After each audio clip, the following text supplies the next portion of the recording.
So, what happens when one of the biggest groups in P-pop decides to use their massive new album launch to, well, sound an alarm? SB19 just kicked off a huge debate about the very soul of music, and it all boils down to two little letters: AI. Let's really get into what's happening here. And boom, there it is. That's the line in the sand drawn by SB19's own leader, Pablo. You know, this one sentence just perfectly sets the stage for this massive question we're all facing. As this technology gets better and better, what do we actually risk losing? And make no mistake, this isn't just some vague, far-off concern. Nope. This is a very specific, very direct warning, and it's coming from the very top of the music industry. So the whole scene for this was the press tour for their enormous 24-track album, Wakas at Simula. Now, instead of just talking about the new music, they decided to use this moment, this platform, to tackle the elephant in the room. They made it super clear that this is a conversation that just can't wait anymore. Okay, what's so fascinating here is the timing. Check this out. On March 23rd, Pablo makes his statement, right? He calls it unethical to use an artist's voice to train an AI without their permission. And then, not even 10 days later, reports start dropping that confirm his exact fears, that artists' entire music catalogs are being fed to these AI models as digital textbooks, often without permission and without a single cent going to the artist. So this all leads us to the very heart of the debate, which, when you boil it all down, it's a fundamental conflict, isn't it? What do we value more, the human touch or the perfect machine? And this just lays it out perfectly. On one hand, you have the human element. We're talking years of grinding, of practice, of real-life struggles being poured into lyrics, and that messy, beautiful, emotional connection you get with an audience. And then you've got the AI mimic.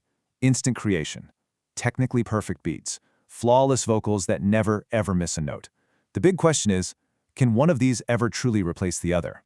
And Stell from SB19, he just hits the nail on the head here. He's basically saying that even if an AI could perfectly copy a voice, it can never ever replicate the story behind that voice. It can't feel the pain or the joy or the history that makes a song really connect with you, deep in your soul.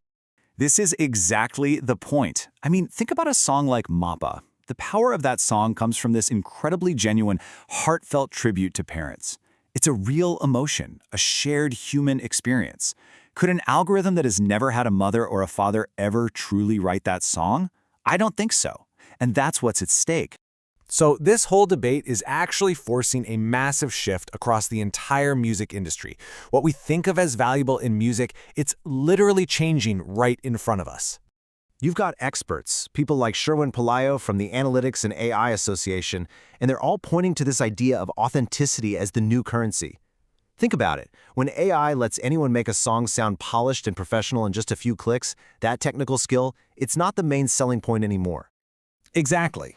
The value is shifting over to the story, to the personality, to the actual human being behind the art. In a world that's getting filled up with what some people are calling AI slop, we start to crave something real. The focus moves from how good does it sound to, wait, who made this and why should I care? But hold on, this isn't a call to go out and smash all the computers. The message from SB19 is actually much more nuanced and forward-thinking than that. It's not about stopping technology, it's about who's in control. And honestly, this is the key takeaway. SB19 isn't anti-AI, they're pro-artist.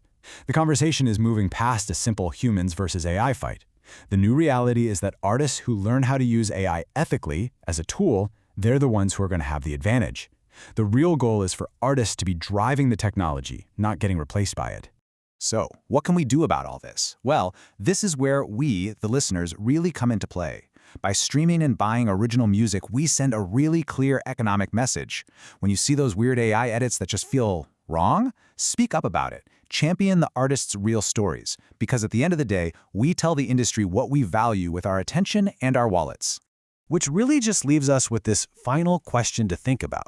As technology keeps blurring the lines between what's created and what's just generated, we all have to decide for ourselves, in a world of perfect AI, what is it that truly makes an artist real to you?